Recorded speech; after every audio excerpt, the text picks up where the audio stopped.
Salut à toi, j'espère que tu vas bien. Aujourd'hui, on se retrouve pour une nouvelle vidéo dans laquelle on va discuter un petit peu des différentes sources de glucides. Donc, je les ai répertoriées dans une tier list. Donc, on va la faire ensemble. Il y en a au total 12. Bien évidemment, il s'agit de mon avis personnel sur ce classement. Tu peux tout à fait mettre le tien dans les commentaires, venir débattre. Ça serait grave intéressant. Donc voilà, n'hésite surtout pas. On va rentrer dans le vif du sujet directement avec le petit tableau. Donc on commence avec les gainers que je vais directement placer tout en bas. Pourquoi les gainers, je les place ici? Tout simplement parce que dans la plupart des gainers, tu vas retrouver en fait beaucoup de sucre, on va dire des glucides qui sont vraiment de mauvaise qualité et qui vont surtout te faire prendre du gras. J'en ai fait l'expérience quand j'ai commencé la musculation. C'est vrai que quand on me l'a vendu, on m'a dit ouais, tu vas voir, tu vas prendre du poids avec ça, machin. Mais le problème, c'est que c'est pas la meilleure solution. C'est souvent ce qui est donné aux débutants. Moi, je te conseillerais personnellement de fabriquer toi-même tes gainers. Donc tu peux justement trouver d'autres sources de glucides. Donc n'hésite pas vraiment à te les faire toi-même, que ce soit avec de la farine de patate douce par exemple, que ce soit avec des flocons d'avoine, mais attention aux quantités, on va y venir dans la vidéo. Faut pas trop en abuser des flocons d'avoine. Tu peux mixer ça justement avec de la whey si tu veux avoir un apport en protéines supplémentaires. Tu peux aussi rajouter un petit peu de lipides à l'intérieur, par exemple des graines de chia, ou si tu veux rajouter tes lipides à côté, tu peux rajouter tes lipides à côté. Tu as aussi le beurre de cacahuète qui est intéressant. Mais bon, bref, ça, on en discutera dans une autre vidéo. Là, le sujet, c'est les glucides. Donc pour en revenir, les gainers, vraiment, fais-les toi-même. Ça sera beaucoup plus intéressant et beaucoup plus sain. Ensuite, on va retrouver le riz. Le riz, je vais le mettre en B. Je le mets ici tout simplement parce que, en fait, le problème du riz, c'est qu'il n'y a rien dedans. C'est juste du glucose. Donc, en termes d'énergie, c'est bien. Mais après, en termes de micronutriments, il n'y a pas grand-chose, quoi. Et le problème du riz, c'est qu'il faut en manger, hein. Il faut y aller, hein. Il faut en manger si tu veux vraiment être calé. Et puis, en général, 2 heures après, tu as encore faim. Donc, c'est pour ça que, voilà, c'est pas la meilleure source pour moi de glucides. C'est vrai qu'il y a beaucoup de personnes qui en consomment tous les jours, mais l'idéal c'est de varier, de ne pas manger non plus que du riz. C'est pour ça que je le mets ici. Après, tu vas me dire, ouais, mais il y a aussi le riz complet, machin. Moi, je suis pas trop fan de tout ce qui va être ça, riz complet, c'est un peu à la mode, on va dire.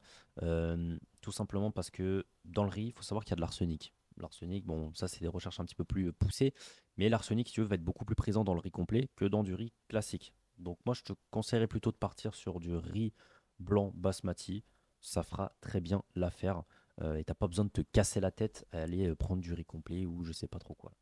Donc, reste sur des choses simples. Ensuite, on va voir les pâtes que je vais mettre ici. Pourquoi je les mets ici? Tout simplement parce que déjà, c'est un aliment à base de blé. Je te laisse faire tes petites recherches sur le blé. Tu vas apprendre pas mal de choses. Et c'est pas forcément top, on va dire, sur le long terme pour ta santé. Et au-delà de ça, voilà, la plupart des gens consomment des pâtes tous les jours, en excès. Arrêtez de manger des pâtes, quoi. Il y a d'autres sources de glucides. Donc fais tes petites recherches, tu vas apprendre pas mal de choses dessus, notamment sur la graisse viscérale, tu verras que c'est pas forcément top. Surtout qu'il y a beaucoup de gens aussi qui sont intolérants au gluten. Ça, c'est pas forcément top, mais tu peux quand même trouver des alternatives. Alors, il y a les pâtes complètes, certes, il y a un petit peu plus de fibres à l'intérieur, tout ça. Mais voilà, encore une fois, comme j'ai dit par rapport au riz, tout ce qui est complet, moi, que tu prennes du classique ou du complet, ça n'a pas changé grand-chose. Par contre, tu as des alternatives, comme par exemple les pâtes aux lentilles corail. Ça, c'est top, c'est riche en protéines également. Fais bien attention de les prendre, de préférence une marque française. D'ailleurs, on va y venir, je vais les classer en B, les pâtes justement aux lentilles corail. C'est pas très connu, on n'en parle pas trop, mais c'est vachement intéressant.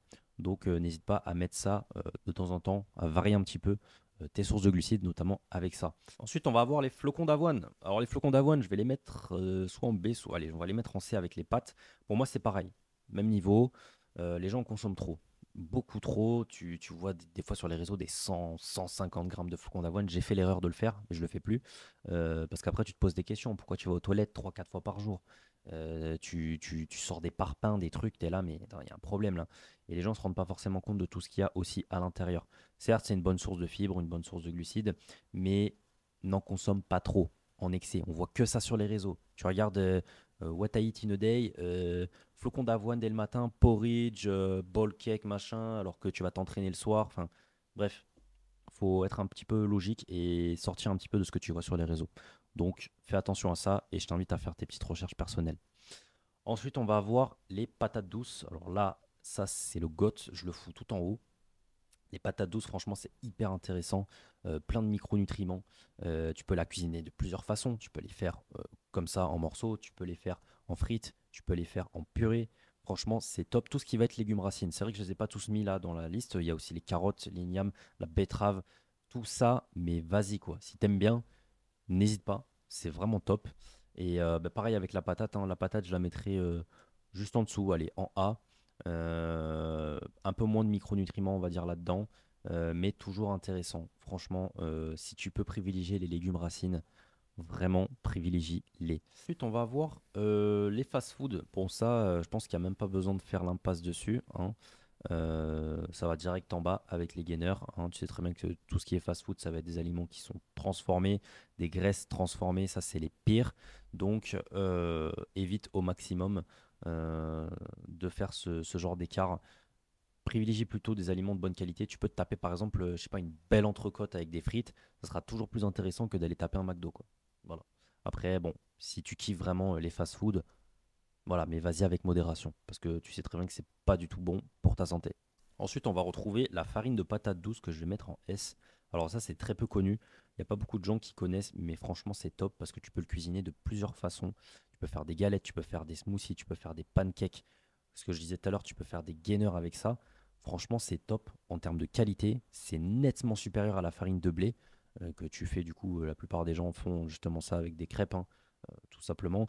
Mais c'est pas top. Et la farine de patate douce, franchement, c'est top. Tu peux vraiment, surtout que c'est pas cher, et tu peux vraiment te faire vraiment des plats de ouf. Tu peux varier ton alimentation et c'est très très peu connu. Donc vraiment, si tu n'as jamais essayé, je t'invite à tester ça. Tu vas kiffer. Tu peux le faire en salé, tu peux le faire en sucré. C'est ça qui est intéressant avec ça. Tu peux te faire des wraps et tout. Franchement, c'est niveau qualité. Moi, j'adore. Ensuite, la crème de riz, je vais la mettre ben, pareil que la farine de patate douce. Je vais la mettre ici parce que franchement, c'est pareil en termes de préparation, ça prend pas de temps. C'est tellement facile à faire. Tu peux la faire de différentes façons. Tu peux la faire en gaufre, en crêpe, en pancake ou tout simplement en une sorte de bowl cake que tu te fais. Franchement, c'est incroyable. Genre, la préparation, ça prend 5 minutes. Tu peux la consommer avant ta séance ou après ta séance. Ça s'assimile très vite. Donc, tu vas bien le digérer. Franchement, c'est top. Donc, si tu n'as jamais testé la crème de riz, n'hésite vraiment pas. Moi, je me fournis chez Iron Shark Nutrition.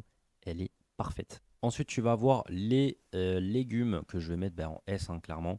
Les légumes, faut vraiment y aller à foison, hein. Surtout les légumes verts, hyper intéressant si tu as une pratique sportive parce que tu vas avoir un taux de protéines assez élevé vu que tu vas en manger beaucoup. Et ça, justement, ça va réguler cette acidité parce que là, les protéines vont acidifier ton sang et justement, les légumes vont venir réguler cette balance. Donc, n'hésite vraiment pas à en mettre. Ils sont ce qu'on appelle alcalins. Donc, vraiment, les légumes, on n'oublie pas, hein, on n'est pas là juste à manger sa part de glucides et sa part de prot avec un peu de lipides. On n'oublie pas les légumes. Ensuite, on va retrouver en dernier aliment les fruits que je mettrai en A. Alors pourquoi je ne les mets pas au même niveau que les légumes? Tout simplement par rapport au fructose. C'est vrai qu'il y a des gens qui consomment énormément de fruits, mais si tu veux, dans chaque fruit, tu vas avoir une quantité de glucose et une quantité de fructose, qui sont tous les deux des sucres. Le glucose, c'est entre guillemets le bon sucre, et le fructose, celui qui est mauvais. Il n'est pas si mauvais que ça parce qu'il est quand même intéressant, mais attention aux fruits, à ne pas en consommer en excès, parce que justement après, le fructose peut aussi avoir un effet sur ta graisse viscérale et aussi peut avoir un effet sur ton transit. Si tu manges trop de fruits, tu vas vite t'en rendre compte que ça va pas forcément bien se passer. Donc, prudence avec les fruits.